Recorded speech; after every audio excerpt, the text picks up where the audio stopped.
Batman, issue 63, Tom King writing, Mikel Janin on the art. This is Nightmares Part 3. So this is we're definitely in a dream world. It's kind of acknowledging that this is a if they actually got married kind of issue. We see Batman and Selina together. Constantine's kind of narrating and then kind of pops in, and it's not really Constantine as. And what I will say about this issue is I like that they referenced the last two and addressed the fact that he's kind of becoming aware that he's not. None of this is real. Like he's in some sort of dream state or device or something. Nightmare gas from Scarecrow. That's what Constantine said. I don't know if I believe him, but I don't either. Yeah. But the fact that it's coming from him and King wants us to focus on that, you know what I mean, at this point. Here's the thing, and I'm definitely overthinking it. So if Constantine's showing up in the dream, what's the use of his narration? Is he telling that to Batman before, what his dream was? Or is he the omniscient narrator that's telling us? I think part of the problem is he's not there, is he, though? No. So where's that coming from? Constantine's nothing to do with. My impression was it's Bruce's subconscious manifesting as Constantine. Right. So where does Constantine's narration boxes come in, though? That's a fair question. Because if it's not Constantine and he's not telling us this, how would Bruce know that? Why would Bruce go there to think about that? You know? Because I'm sure him and Constantine aren't meeting up at the Oblivion bar, you know, and he's telling him about dreams he had about his dead mom. Yeah. So I wonder if there's going to be more to the. Obviously, it's acknowledging that obviously this stuff isn't real and we're in his head in some capacity. I wonder if there is some element to this where there is some real stuff, like maybe like Constantine's trying to break into his head, and that's why maybe like there is some real narration from him. I don't know. The obvious thing to mention here is how good the art is.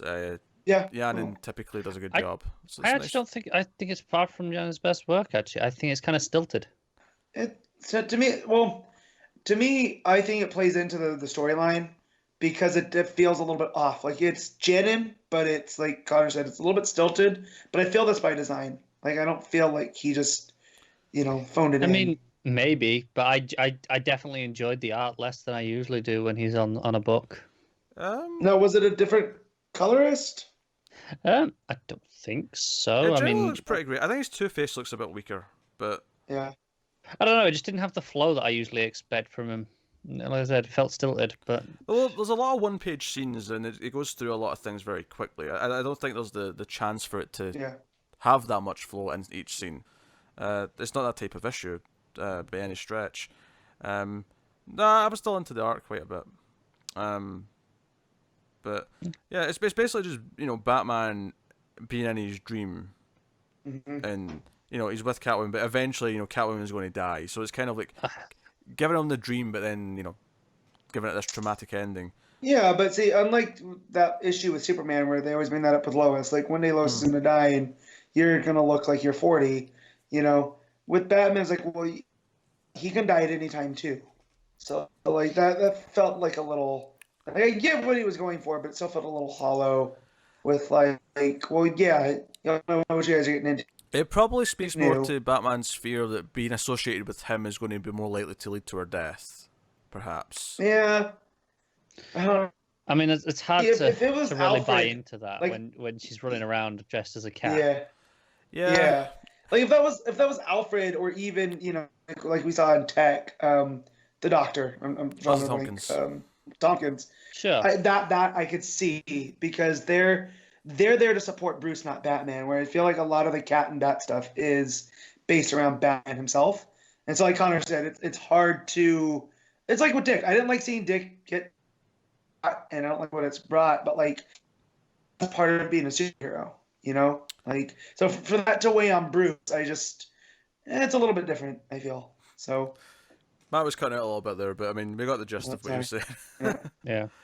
Just Skype being said, Matt, don't worry about it. I'm very ready for this arc to be over. I was hoping that, and I'm still hoping this for the next ones. This one did inch towards, okay, we're getting more of a context of what's going on here. But it wasn't maybe enough to make me hook me in and go, okay, I'm liking what he's doing here now. Yeah, and I think, like Matt says, there's too many problems with, why is there this huge, 2 pages full of Constantine narration, and I mean full Yeah. of Constantine narration. If Constantine's not there, it just feels like it's there for the sake of it. Mm-hmm. Yeah. No, I agree with that. The Constantine narration was weird. But yeah, I do like that it's peeling back pieces and whatnot. But like, I appreciate the fact that King is taking chances in Batman, because like there was that whole Penguin issue that was just that poem, That's right, yeah. pulled out, and now there's this, and he's And I think that one worked better for the record. yeah. I'm just saying, like, he's taking these risks I at think a weird time. I'm a lot more willing to forgive the risk of, oh, it's one issue if it didn't work out. This is like a 8-issue arc or whatever it is, 7-issue arc. 7, Yeah. But I still feel like once it's all said and done, we'll have it clear. I feel like that issue of Snyder's Batman where you didn't know what page to turn and whatnot. Remember how weird that was? Issue like 5. Yeah, but that was just one issue and it was kind of fun. I feel like in hindsight, we're gonna look back at this one and be like, oh, okay, Yeah. I have a little bit more need faith in hindsight for that one. Yeah. No. I'm just saying, like, with this one, it's a little bit different. Like, Snyder was definitely taking a risk at that issue. So. Yeah. I mean, if nothing else, these Nightmares issues have been kind of showcases for different artists, because obviously we had the really good Gerard's art last issue. Yeah.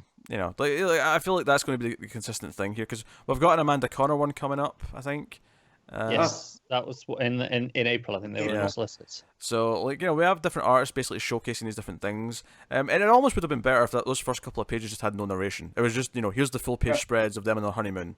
Like, just, here's the moment, and just leave it at that. But, kind of murky. This arc has definitely been murky, in terms of, there's things I like in it, but there's this weird sense of, I'm finding a lack of direction here. And I think that's fine to a point.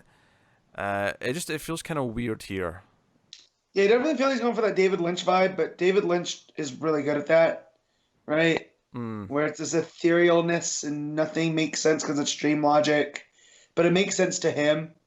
I don't get that with King, and I'm sure it does, but it's not being conveyed like it is. Yeah, I wonder if that's the point of the Constantine narration of it doesn't make sense. It's supposed to feel like, but it just feels stupid.